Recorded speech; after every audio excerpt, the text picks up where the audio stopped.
Bonjour et bienvenue à la capsule de UHD Photo. Cette fois-ci, nous allons aborder le fameux sujet du DJI Mavic Mini. Alors, cette machine-là a été attendue depuis quand même un certain temps et il y a eu plein de leaks sur Internet et tout ça, mais finalement, elle a été dévoilée cette semaine. Donc là, évidemment, il y a des précommandes, tout ça, que vous pouvez faire pour ce drone-là et tout ça. Et qu'est-ce qui fait que ça le rend très, très spécial, OK? C'est que si on parle au niveau réglementation du Canada, donc pas au niveau nécessairement ailleurs, mais au niveau du Canada. Donc on sait, si je vous fais un petit résumé rapide, depuis le 1er juin 2019, vous avez les drones de moins de 250 grammes. Vous avez ensuite les drones de 250 grammes jusqu'à 25 kilos. Puis après ça, vous avez les autres drones que eux, ça devient, bref, autre chose. Après ça, quand vous avez un drone entre 250 grammes et 25 kilos, vous avez automatiquement besoin de immatriculer votre drone et vous avez besoin automatiquement aussi d'avoir un certificat d'opération, soit de base ou un certificat d'opération avancé. Ce qui fait que le DJI Mini, Mavic Mini est vraiment spécial en fait, c'est qu'il pèse 249 grammes.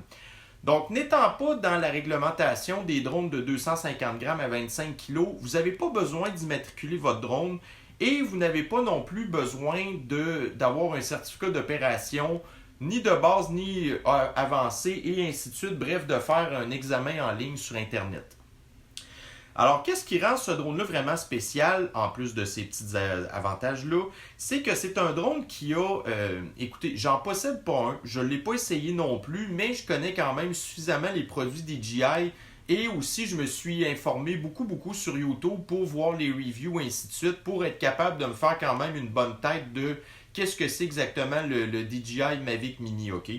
Donc, j'ai aucune misère à croire qu'est-ce que j'ai vu, puis j'ai vraiment vu beaucoup de reviews. Puis comme je vous dis, pour avoir possédé beaucoup de produits DJI quand même, là, peut-être même 8, là, ou quelque chose comme ça en tout et partout, je le sais de quoi il en ressort, OK? Alors, le Mavic Mini pèse 249 grammes, pas besoin de l'immatriculer, pas besoin d'examen, rien de ça. Fait que pour les gens qui n'aiment pas la bureaucratie ou ce genre de patente-là, c'est vraiment excellent, OK? Le Mavic Mini, lui, en fait, c'est qu'il a, pour ainsi dire, en fait, il remplace le DJI Spark, OK? Donc, le Spark, c'était, on oublie le Tello, là, qui est un drone vraiment jouet, là, mais dans les premiers drones quand même sérieux que DJI avait, qui était un excellent drone pour les débutants et pour les voyageurs, ce genre de choses-là, vous aviez le Spark. Donc, le Mavic Mini, lui, remplace le Spark. Alors, par rapport au Spark, si on regarde, donc, pour les gens qui connaissent un petit peu les drones, vous avez la nacelle, le gimbal qu'on appelle. Donc, sur un Spark, vous aviez une nacelle à 2 axes, OK? Alors que sur le Mavic Mini, vous avez une nacelle à 3 axes. Donc, c'est déjà un très gros upgrade. Ensuite de ça, le Mavic Mini peut filmer en 2.7K. Puis je ferai pas l'espèce de grosse patente des gars qui capotent, ça aurait dû mettre du 4K, garde. En tout cas, ça c'est un autre débat, moi j'embarque pas là-dedans. Donc le Mini finalement a des performances au niveau des vidéos qui est meilleur finalement que le Spark. Par contre, au niveau des photos, ouais, c'est au niveau des photos, si je me trompe pas, le Spark est un peu plus performant. En tout cas, mais ça reste que overall, le Mini était beaucoup plus performant. Ensuite de ça, donc c'est un drone qui est GPS. Donc vous avez toujours les satellites, donc ça l'aide énormément à la stabilité du drone, même quand il vente un petit peu. Ensuite de ça, vous avez la même télécommande que vous aviez sur le Spark ou sur le Mavic Air. Ça fonctionne avec votre cellulaire, avec une application. C'est un drone qui a des performances très similaires au DJI Spark. Donc on parle au niveau du signal que normalement vous êtes capable finalement de pouvoir voler une distance de jusqu'à 4 km avec le drone.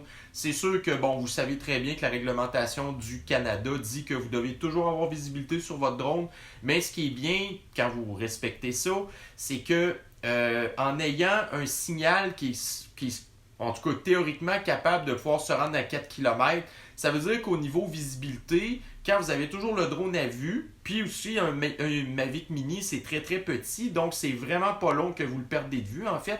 Donc quand vous l'avez finalement dans votre champ visuel, ça reste que vous allez avoir un signal de Wi-Fi qui est vraiment très bon, ok? Fait que ce drone-là finalement, ce qu'il permet de pouvoir faire, c'est entre guillemets quasiment n'importe quoi. OK? Donc, il n'y a pas de principe de, comme les ce qui différencie les opérations de base des opérations avancées, de pouvoir voler finalement dans les espaces aériens contrôlés.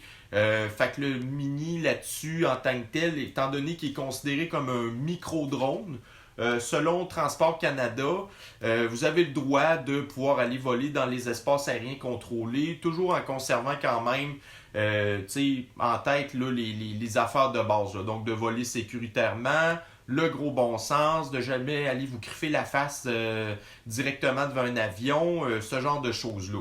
Et aussi, les opérations de base et les opérations avancées, ce qui le sépare, c'est la distance entre les personnes, OK?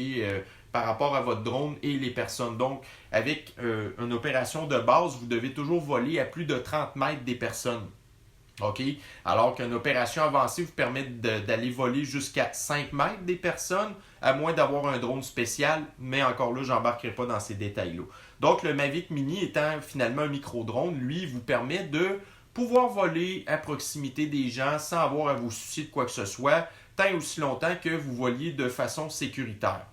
Alors, c'est grosso modo ça qui fait que le Mavic Mini était un drone qui était très très attendu pour les gens qui ne voulaient pas se donner la peine de faire toute la grosse certification puis d'avoir à se casser la tête. Et aussi le Mavic Mini, là-dessus, la réglementation internationale, évidemment, c'est pas pareil d'un pays à l'autre, mais souvent, la réglementation, la plupart des pays, ça commence à rentrer aussi justement pour les drones de 250 grammes ou plus. Donc, le Mavic Mini, finalement, permet de pouvoir aller voyager dans des endroits sans avoir nécessairement à trop vous casser la tête de, bon, là, je suis réglementaire, mon certificat ici au Canada, il n'est pas bon ailleurs, et vice-versa.